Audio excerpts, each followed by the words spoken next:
Shoutout nga pala sa nakasama ko dito. Hindi ko lang inaccept yung pakikipag-swap niya sa akin, abay, umiyak ba naman. Nag-show kasi ako dito ng Kagura at ito ang ginawa niya. Siya na kasi ang magbaban, abay, binanba naman niya Kagura ko. Pagkatapos nun ito naman sabi niya, Ay sorry na ban, hahaha I love you. Stupid bitch! kaya no choice ako kundi gamitin na lang si Valir, tapos ito na naman sabi niya. Buhatin kita S2 muwang, mahal kita S2, mid ako ah. Kung hindi ka ba naman tanga ka, lalaking tao umiiyak kapag hindi na pagbigyan sa gusto niya, kaya dito panoorin nyo na lang kung paano ko binuhat yung ogad na to. Umpisa pa lang nagpapafeed na yung mga kasama ko, wow grabe naman to munton. Sa kaasiman ko dito, muntik pa akong gawing pulutan ng mga copper na to, buti na lang talaga malakas ako kaya nakatakas pa ako. Pag siniswerte ka nga naman, umpisa pa nga lang ng bubugbog na agad yung mga kalaban, pati pa tank nila naka mega kill na habang yung tank namin unti na lang macho-choco na siya. Grabe na talaga tong mga kasama ko. Tao pa ba to? Parang AI na ata to. 012 ba naman yung labanan? Hindi ko ata ramdam yung buhat ni 11 kasi pati siya minumukbang lang din ng kalaban.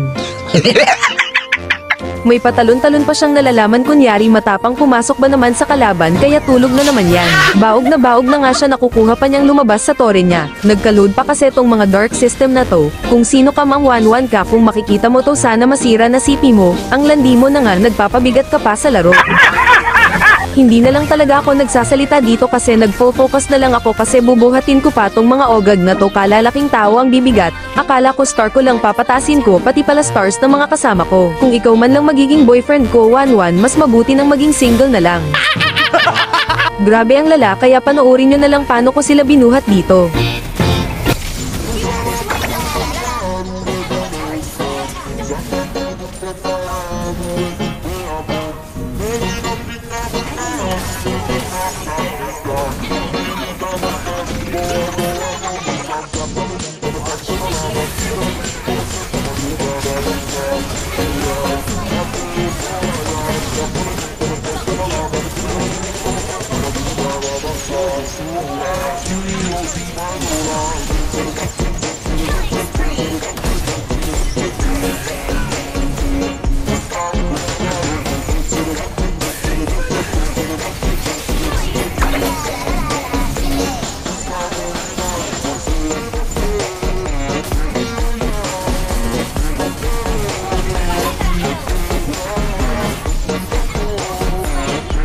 At dito as you can see, patay yung nagsasabing bubuhatin daw ako, kaya panoorin nyo kung ano yung ginawa ko dito na naging dahilan ng aming pagkapanalo.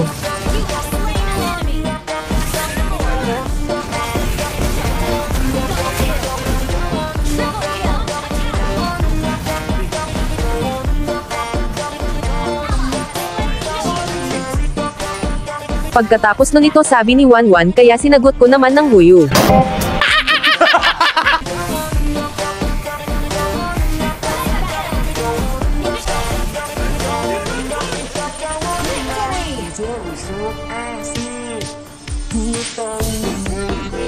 MVP pa ako tapos silver pa yung mga kasama ko dito, lalo na tong 11 na to.